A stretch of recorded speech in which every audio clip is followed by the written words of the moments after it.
Hi guys, welcome back to Didi's Place. And today we're going to do two things. We're going to read the story Henry's Awful Mistake by Robert Quackenbush. But to go with this, we're going to do a snack craft.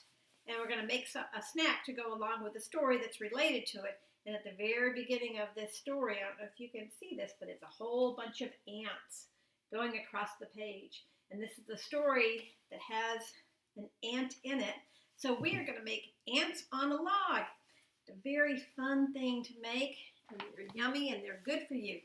So you are going to need for tools, you're just going to need a cutting board, a child-safe knife. So I'm just using a little plastic knife, and then a serving plate to put it on after. So that's it. Just those are your three tools. And your ingredients that you will need are celery, just 3 ingredients.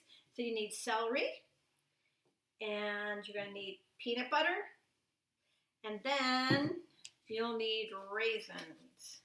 And you can either use, you can use any kind of nut butter that you want. If you don't want to use peanut butter, you could use almond butter or cashew butter or whatever butter. And you can use Craisins instead of the raisins if you want to do that. Okay, so the first thing that you always do before you cook is you always wash your hands. So I'm going to pause for a second. I'm going to go wash my hands, and then I'm going to come back. And then you may want to have an apron on. I always wear an apron when I'm in Didi's kitchen. And so if you have an apron, put that on because peanut butter can be messy. And make sure your hands are clean. So we're going to stop so Didi can wash her hands. Okay, so my hands are all clean. I hope your hands are clean too. And so now we're going to take our tools, remember our cutting board, and we have our celery. This is a celery that's a stalk of celery that's all clean. And celery, if you look in the little notes, it's going to show you that celery is spelled with a C, but C has 2 different kinds of sounds. It has a k sound like in cat, but it also sometimes can have an S sound. And this time it has the S sound, celery.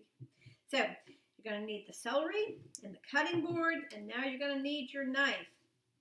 And so the first thing we're going to do is just cut off the ends, both ends, into little pieces. And you're not going to keep these, because usually these are a little bit dry. They don't taste good.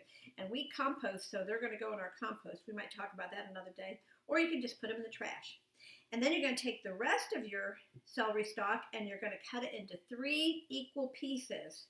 So that means you're only going to cut twice, but that will make 3 pieces. This is called cutting in thirds.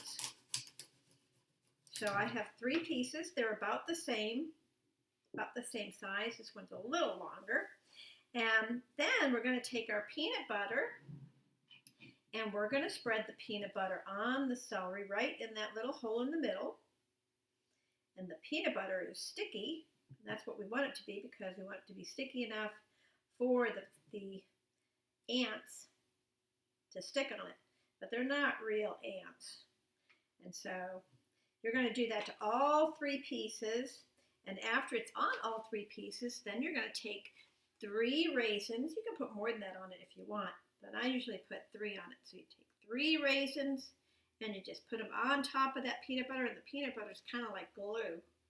And you put them on top, and see, it looks like little ants on there. So this is called ants on the log, and then you're going to put it on your plate, and then it's going to be ready to eat. So you can snack on these while Didi reads the story about Henry's awful mistake. So see you in a minute when we're ready to read. Okay, hi, we're back at Didi's Place, and today we're reading about Henry's awful mistake. And the author and illustrator, again, it's the same person, and his name is Robert Quackenbush. That's right, his last name is really Quackenbush. And because his last name, Quack, sounds like the sound a duck makes, one day this author got a letter from a little boy saying, "Are you really a duck?" Because his last name was Quackenbush. And right then, Mr. Quackenbush got the idea to write a story about a duck. So he wrote actually a couple different stories, maybe several, about Henry. And Henry is the star of the story. He is the one the story's about. So this is Henry's awful mistake. And it's a story about a duck and ants. Remember we made those ants on a log, so I hope you're eating those. You're snacking on those while we read this story about all these ants going across. And a fun song to sing if you've never heard of it before is The Ants Go Marching One by One. And maybe your mom or your dad know that song and they can sing it with you. And that's a lot of fun. Or your grandma or grandpa, they might know that song because it's been around for a long time. And you can sing that song about the ants. And so Henry's Awful Mistake by Robert Quackenbush. And here's our dedication page. And this one was dedicated to, it says, for Piet.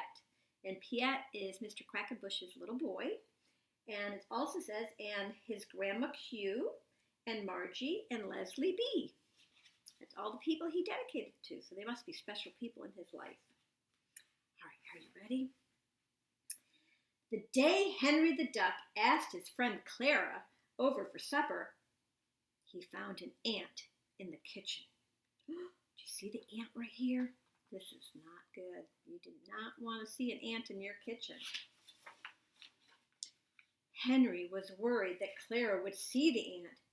She might think his house was not clean. The ant had to go.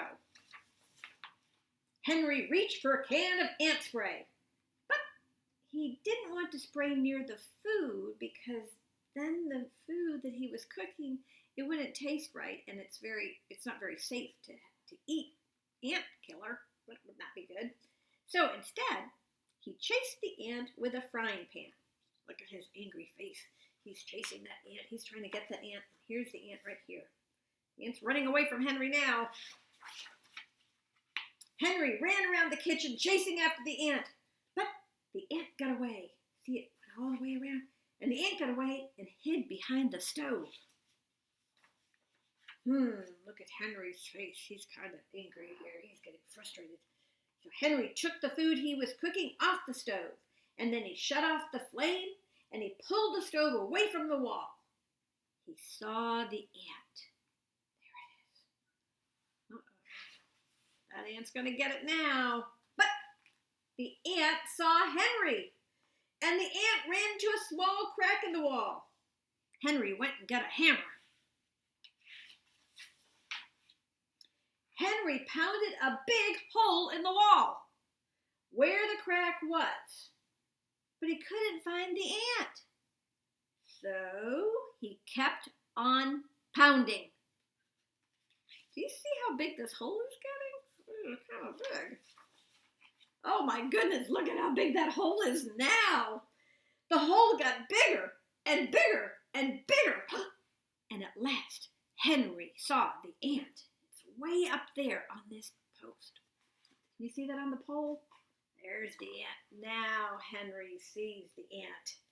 And he saw that ant sitting on a pipe inside the wall. And he's swinging back the hammer now. He's going to get that ant. Henry aimed the hammer at the ant and missed. But the blow of the hammer broke the pipe. This is not good. Water came shooting out of the pipe. Henry couldn't stop it. There's water going everywhere. Henry grabbed a towel. He tied it around the pipe, and the water stopped shooting out. Look at all the water just dripping all over the place. Oh, what a mess. Oh my goodness. But Henry hadn't stopped the water soon enough. It had sprayed all over the kitchen. Everything was soaking wet, except for Clara's supper. Thank goodness. Oh, phew. Henry began mopping up the puddles of water. All at once, he slipped and banged against the kitchen table, and everything came crashing down, and Henry was covered with pots and pans and food. Did you see it flying everywhere? Oh my goodness, all the places. There's the water on the floor, and there's the food coming out of the pots, and there's water and lettuce, and oh, what a mess. Oh my goodness, the supper was ruined. There was nothing Henry could do now but to call Clara and tell her not to come. You see Henry's face here. Look at him. all underneath that food. Oh, Henry. While Henry was talking on the telephone, the towel came loose from the pipe, and the water came shooting out and flooded the whole house. Henry was carried right out the front door by the flood. Oh, this is such a messy story. Oh my goodness, look at the house just floating there, water shooting everywhere. Henry's all soaking wet. He's a mess. There was no going back. Poor Henry's house was washed away by the flood. He saved what he could, and he moved into a new house. Now, I want you to look closely in this picture. You see Henry leaving with his suitcase? What do you see right here behind Henry? Do you see that? Do you remember who that is? That's the little ant that started all this trouble.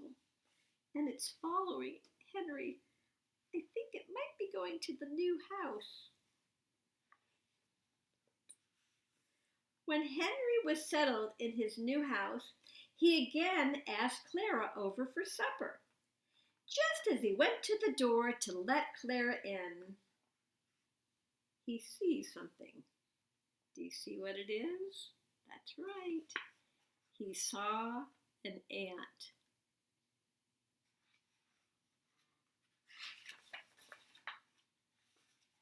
He looked the other way. Smart thing.